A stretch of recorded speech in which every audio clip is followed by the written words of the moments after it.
When we're angry, we're more likely to take risks. On the road, this can mean poor judgment and being involved in high-risk situations that could result in a crash. For professional drivers, road stress is something you deal with every day as part of the work environment. The culture within workplaces and support for drivers is crucial. Anger affects how we interpret situations on the road. It alters how our brain processes information. This in turn impacts on our driving behaviours. An example of how anger impairs information processing comes from eye movement studies, which show angry drivers scanning narrower areas, increasing the chance of missing potential hazards in their periphery. Workplace, family, financial hardship, and health issues can contribute to anger. Regardless of the cause, it means your thoughts are elsewhere. Emotional exhaustion is a high-risk trigger for anger with professional drivers. Because professional driving is predominantly a solitary activity, and the journeys undertaken are constantly changing, it can mean sporadic eating habits, which could be increasing the risk of low blood sugar. And this results in anger, also known as hangry. Carelessness and dangerous driving by other road users are also known to be leading anger triggers for professional drivers. The triggers that evoke anger with professional drivers are individual specific, yet anger in response to frustration or provocation increases high-risk driving behaviours.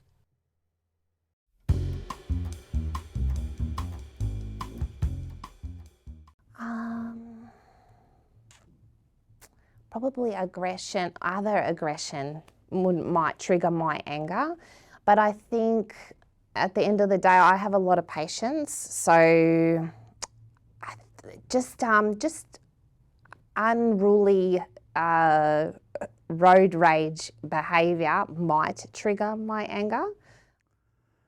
Yes, people not paying attention.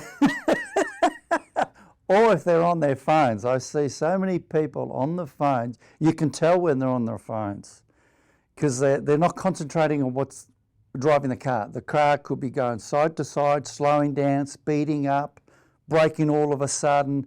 You know, I've sort of got to read that message. So, like I said, I've got to stay one step ahead of him in case something does happen to avoid that situation. But yeah, that's the anger that I get. What triggers my anger would be possibly my mood at the time.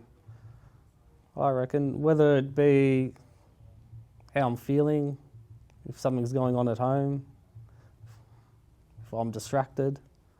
When you go on a 2-lane road and the left-hand lane's going to end, right? So my theory is, it's fair, you let one in and one, right? But in a truck, I'll let 3 in, yeah? Sometimes I'll let 3 people spaces in, and the 4th one will keep pushing and pushing, being an emergency lane almost, right? And I'm like, mate, I've let 3 of yous in, like, and then they're giving me the bird, they're carrying on, and you know how aggressive they get? I'm like, can you see that? That gets me so angry. It's like, I've let 3 of yous in, mate, like I'm doing my bit and a bit more, and you're still having a crack.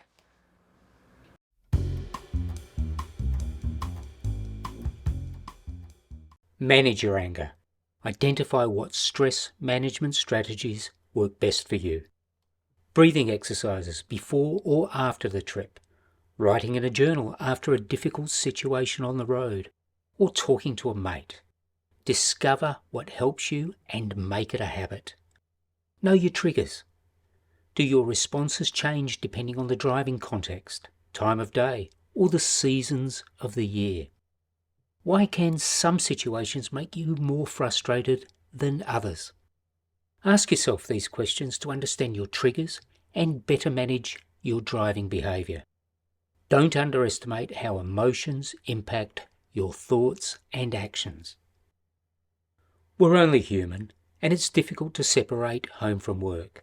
An argument or an unexpected event at home can become a recurring thought that captures all your attention. Identify what strategies could help you in challenging situations. For example, deep breathing, talking to a mate, writing in a journal, or making time for activities that you enjoy. Keep track of your habits. Are you sleeping enough? Do you feel refreshed when you wake up? Is the food you're eating energizing you? Are you taking any medications that could be affecting your capacity to drive safely? Could the music or drive time radio that you listen to in your vehicle predispose you to an angry reaction? As a professional driver, you're more exposed to road rage than most people. Invest time in learning how to identify and respond to these events.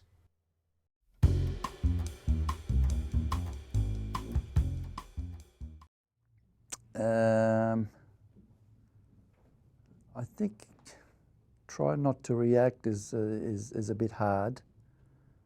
You notice that it's going to be a build-up of when the situation happens, but I think it's a bit hard to try and control that reaction. You know, the anger is there, but there's not much you can do about it. You try and avoid the situation if a situation does arise. Yeah, it's not much, it's not really anger, it's more disapproval in other road users, because we're all in the same boat. So we're all in the traffic together. So let's just embrace the traffic.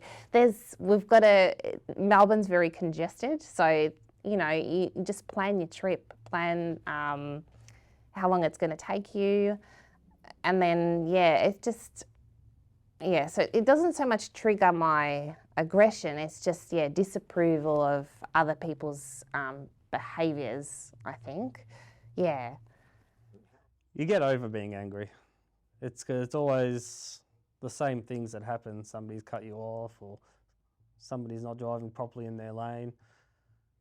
And you do learn not to worry about it anymore. Yeah. Did that take time? It does, yeah, it does take time. Not to react, not to worry about it, and just get on with your life. Yeah.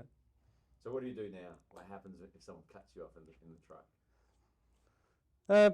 Generally, I just let it go. So I noticed first thing in the morning, probably between the hours of 6 and 9, there are a lot more aggressive drivers on the road that are obviously have somewhere to be, and they're rushing. And then the same thing in the afternoon, everyone's trying to get home. Whereas I find probably between 10 and 2, everyone just seems to be pretty cruisy at those times. But there's always people out there that are whipping in front of you and pulling up and speeding around you, and you know, you just got to be aware and have that defensive driving ability to sort of, I guess, see when someone's coming and be able to just like wait for them to go before you indicate or something.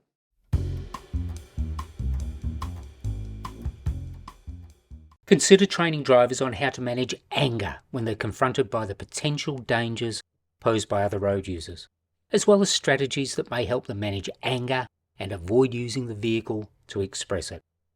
When it comes to training, identify specific stressful situations that staff usually face. Encourage drivers to understand these negative events through a new frame. This means looking at the situation with a different lens and using different ways to respond. Be mindful of age and cultural background differences in the group. We're all taught or have developed different ways to express and manage our anger. Develop a step-by-step plan for drivers to safely respond in difficult situations. Describe what anger in those moments could feel like and the potential risks. Discuss why anger-led reaction isn't worth it. Go through the potential consequences and the benefits of not engaging by reacting angrily. Encourage your staff to be familiar with the different support resources for the industry and how to easily access them. Mobile apps, national or state phone services, or counselling options to help manage anger and its dangers. Create a work environment that supports drivers' well-being and that can alleviate the stress of the profession. If you have need of support, please call Lifeline on 131 114. Beyond Blue, on 1300 224 636, 1800 RESPECT on 1800 737 732, Men's Line Australia on 1300 789 978, or 1300 DRIVER on 1300 374 837.